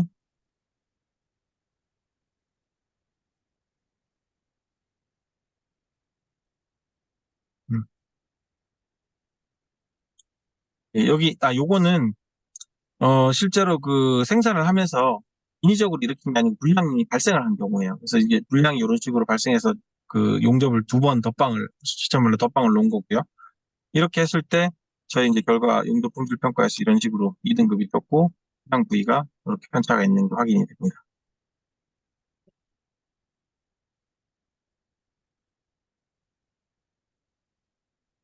그리고 인위적으로 티어다운을 했습니다. 용접 부위를 25%, 50%, 75% 수준으로 뜯어가지고요. 뜯어서 다시 붙였습니다.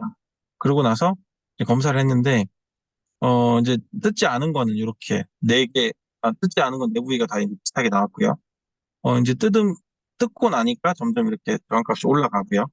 이게 ACIR, 아까 그 말씀드린 교류 임피던스 기반으로 하면은 75% 정도 뜯은 거는 이렇게 비교적 차이가 조금 나는데, 이게 이제 뜯기 전과 후입니다.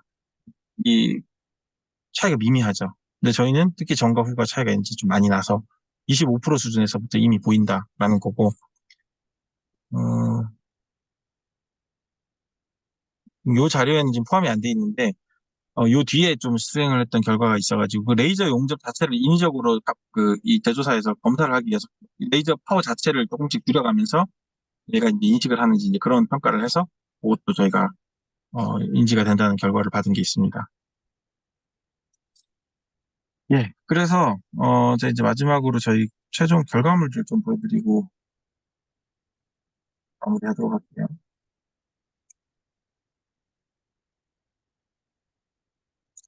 아까 이제 진단기, 생산 공장에서 보시는 진단기는 보셨을 거고요. 이제 그런 진단기가 폐배터리 진단할 때도 이제 활용이 될 거고요. 이거는 폐배터리든 생산 공정이든 어찌됐건 다 오프라인입니다. 오프라인에서 평가하는 거라서 어, 특징이 시간이 굉장히 짧습니다. 그러니까 시간이 짧아야 됩니다. 검사 시간이. 검사 시간이 짧아야 되고 그 다음에 대신에 검사 시간이 짧은 대신 환경을 좀 비교적 일정하게 유지를 할 수 있습니다. 우리가 의도하는 사이클을 줄 수가 있고요. 예, 그래서 이제 그런 환경 통제가 비교적 가능하다라는 측면이 있는 반면에 그리고 센서도 굉장히 정밀한 센서를 줄 수 있습니다. 그래서 아주 그냥 마이크로볼트 레벨까지 저희가 읽을 수 있는 그런 센서를 구현할 수 있고요. 근데 반면에 온라인에서 진단하는 경우는 얘기가 좀 정반대가 됩니다. 온라인은 일단 센서가 구립니다. 즉 센서가 BMS가 주는 데이터거든요. 이 데이터가 굉장히 퍼포먼스가 떨어져요. 아까 초반에 제가 보여드린 거 있죠. 그래서 이제 그런 구린 어떤 퀄리티가 떨어지는 그런 데이터를 좀 써야 된다는 게 있고요. 그리고 두 번째는 프로파일을 우리가 의도할 수가 없습니다. 내가 이제 이런 IP를 취득하려면 이런 조건에 운전을 해야 되는데 그걸 사용자한테 강제할 수가 없어요. 그래서 그물망 쳐놓고 그냥 고기가 오길 기다릴 수밖에 없습니다. 그래서 그런 이제 단점이 있죠. 반면에 장점은 시간을 길게 볼 수 있습니다. 아까 생산이나 폐배터리 라인에서는 이걸 보겠다고 내가 1박 2일 동안 할 수는 없잖아요. 그런데 전기차는 그게 가능하죠. 우리가 진단하려고 하는 게 아까 거품 물고 쓰러지는 것처럼 전압이 뭐 벗어난다든지 이런 걸 검사하는 게 아니거든요. 그래서 조기 진단을 하는 게 목표고 내부에 일어나지 말아야 될 일이 일어났다든가 뭐 전해질이 조금 누액이 됐다든가 이런 이제 미세한 변화는 감지가 잘 안 돼요. 근데 그런 것들을 이런 미묘한 어떤 변화를 통해서 인식하는 게 지금 목표이기 때문에 그게 당장의 문제를 일으키진 않습니다. 대부분. 시간이 그 증상이 발현되고 그게 점점 자라나서 덴드라이트 같은 것도 자라나는 기간이 있거든요. 그래서 그게 이제 임팩트가 생기기 전 단계에서 진단을 해야 되기 때문에 시간적 여유가 좀 있어요. 그러면 이제 그 시간적 여유를 갖기 위해서 일정 이상의 주행을 한다든지 했을 때만 우리가 결과를 표출한다든지 그럴 수가 있는 거죠. 그래서 이제 그런 식의 진단을 하는 그 디바이스와 솔루션을 이제 저희가 제품화해서 출시를 했고요. 그게 이제 이런 제품이 V책이라는 요 인터넷에서 여러분이 한번 검색을 해보세요. 그러면 요 그 제품이 발송이 되면 이게 월 구독 모델이고요. 한 달에 9,900원 정도 내는 모델인데 요 디바이스를 여기 밑에 이제 커넥터가 있습니다. 차량 아래쪽에 OBD 단자라는 곳에 연결을 하면 얘가 데이터를 수집을 하고요. 그다음에 이제 수집된 데이터를 얘가 판단을 못합니다. 아까 BMS도 못하는데 당연히 얘가 스스로 할 수는 없고요. 얘는 데이터를 전달하는 전달자 역할을 합니다. 그래서 데이터를 우리 클라우드 쪽으로 올리고요. 그다음에 그 올라간 데이터를 분석을 한 결과가 사용자 앱으로도 가지만 이쪽으로도 와서 이렇게 불빛과 음성으로 안내를 해줍니다. 스트레스 정도를 알려주기도 하고요. 셀 중에 문제가 있는 셀이 있으면 이 색깔로 알려줍니다. 그래서 앱에서는 이렇게 다양한 그 각 셀별로 어떤 상태 값들을 이렇게 알려주고요. 예상 수명 같은 것도 얘기해 줄 수 있고 이제 실시간 스트레스 피드백을 통해서 사용자가 배터리 수명을 연장할 수 있는 관리를 할 수 있게 해줍니다. 그리고 다양한 분석 결과들이 나타나고요. 그래서 이걸 통해서 사용자한테 이제 주는 베네핏은 결국 이런 차계부 기능도 있고요. 차를 어떻게 관리했고 스트레스 관리를 어떻게 했다 하는 이런 차계부 기능. 그다음에 중고차 판매를 할 때 그 해당 차량이 어떤 식의 성능 변화를 일으키고 어떤 상태에 있다라는 걸 이렇게 인증해주는 인증서 발급을 해서 차량의 가치를 올려주는 걸 기대할 수 있고요. 이제 뭐 다양하게 이렇게 시험 성능 관련돼서 정확도나 이런 거 관련돼서 평가들을 받았습니다.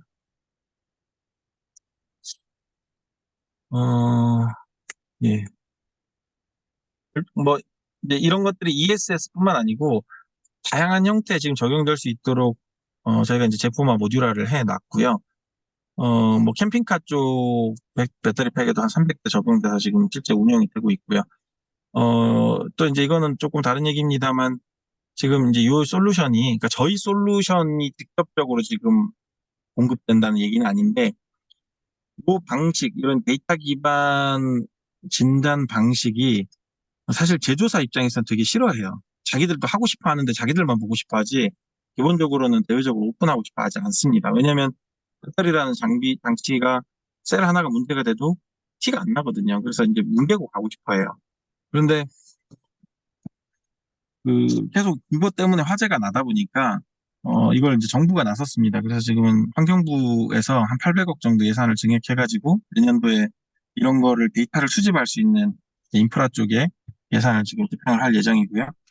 어, 그래서 이제 환경부 서버에 이런 데이터를 모으고 실제 이제 진단을 서드 파티들이 하는 이제 그런 솔루션들이 적용이 될 예정이고요. 또 제가 이제 대구에 있다 보니까 대구에 있는 전기 택시가 한 4천 대 정도 되는데 이제 거기에 여러 저희 제품들을 좀 적용해 도시랑 함께 적용해 나가고 있습니다. 이상 요거는 이제 실제로 저희가 전해질 누액되는 캠핑카 팩을 진단했던 사례고요. 예.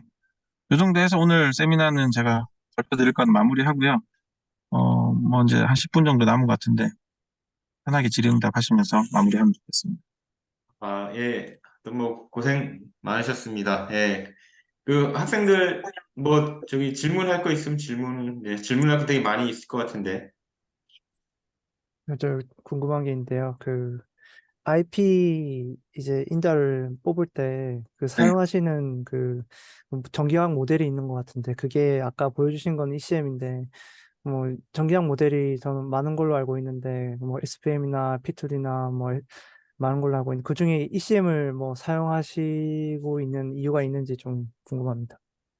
예, 일단 정기화학 모델이 아시겠지만 이제 가장 정교한 모델이잖아요. 그리고 이제 그 안에서도 지금 말씀 주신 여러 가지 또 베리에이션들이 있는데요. 사실 이제 정기화학 모델은 여러 파라미터, 그러니까 셀 내부에서 일어나는 어떤 그 물리적 거동을 말 그대로 이제 모사를 하는 모델이잖아요. 그러다 보니까 그 모델 파라미터를 에스티메이션 하는 것 자체가 굉장히 큰일입니다. 반면에 이제 전기 등가 모델, ECM 같은 경우에는 내부에 직접적인 물리적 거동을 보이는 게 아니고 그거를 전기 회로로 표현해서 전기 회로의 어떤 동작처럼 하나의 모델을 만든 거죠. 근데 이제 문제는 정교학 모델은 내부에서 일어나는 어떤 이온의 확산이라든지 뭐 전기의 세기 변화라든지 이런 것들에 대한 모델링을 해야 되다 보니까 자연스럽게 파라미터가 많아지고 이게 복잡할 수밖에 없어요. 미분 방정식도 풀어야 되고. 그런데 전기 등가 모델은 물론 이제 그 안에 미분 방정식이 들어는 갑니다만 훨씬 심플하죠. 근데 그런 심플한 ECM 모델조차도 저희가 런타임 데이터로 신뢰성 있는 수준의 파라미터를 에스티메이션 하는 게 굉장히 어렵습니다. 그러니까 보통 ECM의 파라미터 에스티메이션 할 때 통상적으로 어떻게 하냐면은 셀을 그 사이클에 물려가지고 특정한 어떤 펄스를 주고 그 응답을 가지고 이제 피팅을 하거든요. 도시 영역별로. 아까 말씀드린 대로 전기차가 그걸 할 수가 없잖아요. 사전에 실험을 할 수도 없고요. 그러다 보니까 런타임 데이터로 그걸 모델링을 해야 되는데 굉장히 ECM조차도 사실 현실화하기가 쉽지가 않습니다. 근데 이제 정교학 모델은 아까 말씀 주신 뭐 여러 모델들이 어떤 걸 쓰냐고 물어보셨는데 결론적으로는 정기화학 등가 모델조차도 사용하기가 만만치 않기 때문에 전기 화학 모델을 직접적으로 지금은 저희가 쓰고 있지는 않고요. 소연구 레벨에서만 좀 사용을 하고 있습니다. 네, 감사합니다. 네, 뭐 다른 친구 뭐 질문 없어요? 혹시 들리시나요? 네네. 혹시 그 딥러닝을 사용한 방법과 딥러닝을 사용하지 않은 방법의 성능 차이를 더 자세하게 들을 수 있을까요? 아, 그거는 질문이 너무 브로드해가지고 사실 말씀을 드리기가 굉장히 어려운데 딥러닝이라는 정의 자체가 너무 모호해요. 그러니까 이게 어떤 데이터 마이닝을 할 때, 예를 들어서 우리가 태양광 발전 예측을 할 때 딥러닝으로 예측 모델 만들 수 있거든요. 딥러닝도 종류가 많잖아요. RNN을 쓸 수도 있고, LSTM을 쓸 수도 있고. 근데 그런 모델을 통해서 태양광 예측을 만들어 봐야 별로 소용이 없어요.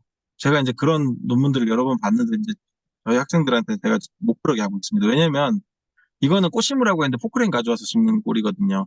그냥 그거는 어떤 자연의 이치라는 거 아침 8시에 해가 뜨고 5시에 해가 진다는 그 패턴은 굉장히 규칙적이기 때문에 사실 이제 그런 어떤 규칙성과 거기서 취득되는 데이터들을 가지고 일반적인 그냥 리그레션 모델 정도만 사용해도 충분히 정확하게 잘 나오고 심플하고 오히려 더 잘 맞는데 굳이 거기다가 무슨 뭐 LSTM이나 RNN 같은 걸 적용해가지고 예측을 해보겠다고 해봐야 정확도가 대세 큰 차이도 안 나고 복잡하기만 하고 오히려 오버피팅, 과적합이 돼가지고 특정 상황에서만 잘 맞고 잘 안 맞는 경우들이 많아요. 그래서 이게 무조건적으로 딥러닝을 쓴다고 좋은 게 아니고 어떤 상황에서 내가 어떤 형태의 모델을 가지고 어떤 데이터로 딥러닝을 하느냐 굉장히 디테일한 부분들까지 아주 가정을 잘 해야지 지금 주신 질문에 대한 답을 할 수가 있어요.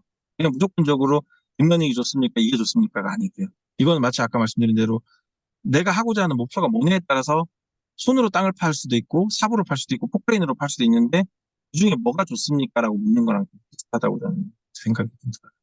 네, 그러면은 혹시 아까 전에 그 발표하신 자료 중에서 네네. AI를 활용하는 그런 형태의 슬라이드가 있었는데 네. 지금 AI를 사용하고 있으시진 않은 건가요, 그럼? 아니요, 사용하고 있습니다. 다만 이제 그 AI가 이제 딥러닝이냐라고 하면 딥러닝은 아니고요. 그 아까 오토인코더 같은 그런 류의 이제 그 모델을 활용을 하고 있고요. ECM을 만들기 위해서 ECM을 파라미터 피팅을 해서 그 화이트박스 모델 형태로 하기도 하지만 그 어떤 등가 모델 자체 없이 모델 없이 AI 가지고 예측하는 시뮬레이터 같은 거를 활용하기도 하고요. 그래서 그런 식으로 활용을 하고는 있습니다만 전기 화학 모델을 사용하거나 이제 뭐 딥러닝이라고 할 만한 레벨의 어떤 것들을 활용하고 있지 않아요.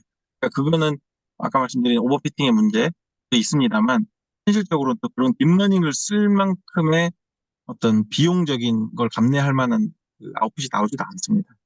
그러니까 챗GPT처럼 인간의 어떤 행동을 모사하거나 이런 건 딥러닝이 분명히 필요한데 기계적인 행동에 대한 리스판스이기 때문에 굳이 딥러닝이 아니어도 되는 경우가 많습니다. 제 질문의 의도는 사실 아까 전에 그 오토엔코더를 보고 그 네네. 딥러닝이라고 생각을 해서 그렇게 물어본 거였고, 예. 네. 일단 예, 오토인코더는 뭐 딥러닝이라고 하기는 좀 애매하고요. 그러니까 뭐 딥러닝이라는 거 정의를 어떻게 하냐에 따라 다르긴 한데 이제 그 신경망의 레이어 수가 이제 그 싱글이 아니고 여러 개냐 아니냐 뭐 이런 관점에서 보면 뭐 그렇게 따지면 굳이 따지면 딥러닝이라고 할 수도 있죠. 멀티 레이어를 사용을 한다면은. 근데 이제 그런 관점에서 저희가 접근은 하지는 않고 있어요. 레이어가 뭐 여러 개다 이거는 그렇게 중요한 이슈는 아니라서요. 알겠습니다. 네. 네. 하여튼, 이거 하나 뭐, 들어도 되죠? 또 질문 있어요? 아예 혹시 그 네네. 교수님께서 이제 하시는 사업은 이제 배터리를 안정적으로 관리하고 이제 배터리에서 발생하는 폴트 같은 거를 이제 잘 관리해가지고 배터리를 이제 최적으로 운용하는 BMS를 개발하는 것을 목표로 하고 사업을 하시고 계시잖아요. 근데 그 이제 배터리에 이제 다양한 폴트들이 존재하잖아요. 네, 배터리 IS나 ES도 있고 또 센서에서 발생하는 폴트도 있고 예. 안에서 발생하는 폴트가 있을 텐데 이런 폴트를 빅데이터를 이용해가지고 이렇게 좀 구체적으로 분류해가지고 현재 이렇게 어떤 폴트가 발생했고 이게 어느 정도 수준으로 발생했는지 이런 거를 지금 현재 BMS에 적용을 하고 계신지 좀 궁금해가지고 혹시 아니면 하실 생각이 있으신지. 일단은 BMS가 아니고요. 저희가 하는 건 이제 BMS는 로컬에 장착되는 장치잖아요. 저희는 이제 BaaS, BMS as a 서비스, 클라우드 서비스를 하는 게 저희 사업 영역이고요. 그다음에 지금 질문 주신 것처럼 이제 폴트 진단을 하느냐, 예, 하고 있습니다. 그래서 이제 이상 알림 같은 걸 하고 있고요. 그다음에 이제 폴트의 종류가 어떤 센서의 오류인지 아니면 실제로 셀의 어떤 오류인지 이런 것들 당연히 그러니까 100%라고 할 수는 없지만 당연히 구분을 해서 지금 알람을 띄우고 있고요. 이게 지금 그런 사례예요, 사실상. 여기 보신 것처럼 전해질에 누액이 발생을 했잖아요. 그래서 이제 이런 누액이 발생했다는 거를, 근데 물론 우리가 진단할 때, 전해질에 누액이 발생해서 이렇게 진단은 못 합니다, 이거는. 이거는 굉장히 많은 사례들이 있어야 되고, DB화가 돼야 되기 때문에, 현실적으로 지금 시점에서 그렇게는 못하고, 다만 정상적이지 않아라는 식의 진단을 합니다. 그리고 이제 그 정상적이지 않다는 범주가 센서 이상 종류인지 아니면은 셀에서 진짜 어떤 정상적이지 않은 셀이 발생한 건지 이런 정도의 구분을 하고 있고, 변이 됐을까요? 네, 감사합니다. 네, 하여튼 뭐 질문이 굉장히 뭐 많이 있는 것 같은데 저도 뭐 질문하고 싶은 게 있는데 이제 네. 시간이 조금 너무 많이 지체가 돼가지고 일단 이걸로 그 마무리하고 더 저기 궁금한 점이 있으면 메일로 이렇게 뭐 물어봐도 좋을 것 같아요. 그래서 오늘 그 장시간 그 애써주신 우리 한세영 교수님께 그 감사하다고 좀 박수 한번 보내드리고 잠깐만 어, 뭐 끝냈으면 좋겠는데 이거 뭐 또 채팅에 이진아 학생이 채팅에서 뭐 좀 보냈는데 끝나기 전인데 이거 잠깐 뭐 설명 예, 가능한가요? 괜찮습니다. 예, 예, 괜찮습니다. 예, 잠깐만요.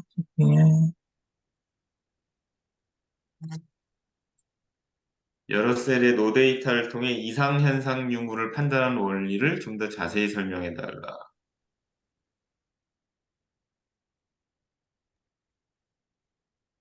그러니까 이제 아까 말씀드린 대로 지표화를 하는 게 일단 중요하고요. 그러니까 소위 피터 밸류라는 거를 추출하는 게 중요하고요.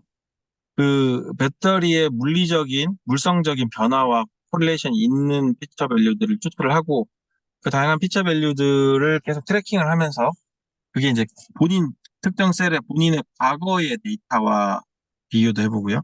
그 다음에 이제 같은 조건에 있는 다른 한 시스템 내에 있는 다른 셀들과도 비교를 해서 그런 것들이 이제 일정 인계치를 벗어나는지 보는 게 기본 메커니즘이라고 보시면 됩니다. 그러니까 혈압을 봤는데 혈압이라는 것도 하나의 지표잖아요. 특징 값이잖아요. 분명히 이게 몸의 상태와 관련이 있는 거고요. 그럼 그 혈압이라는 게 되는 방법에 따라서 달라질 텐데 이걸 표준화를 해야겠죠. 그래서 이제 특정한 뭐 예를 들어 5분 이상 안정을 취하고 나서 뭐 된다든지 혈당 같은 게 공복 후에 된다든지 뭐 이런 표준화를 해놓고 그 조건에서 이 캐치가 되면 그걸 계속 이제 트래킹을 하는 거죠. 그러면 얘가 그 특정한 조건 하에서 그 값이 이런 정도의 수준을 유지를 해야 되는데 시간이 지날수록 이게 뭐 발산을 한다든지 떨어진다든지 했을 때 그게 이제 이상이 있다. 이렇게 판단한다고 보시면 됩니다. 예, 감사합니다. 하여튼 뭐 장시간 하여튼 세미나 해주신 그 한승윤 교수님께 좀 감사의 그 박수를 좀 보내드리면서 오늘 세미나를 마무리했으면 좋겠습니다.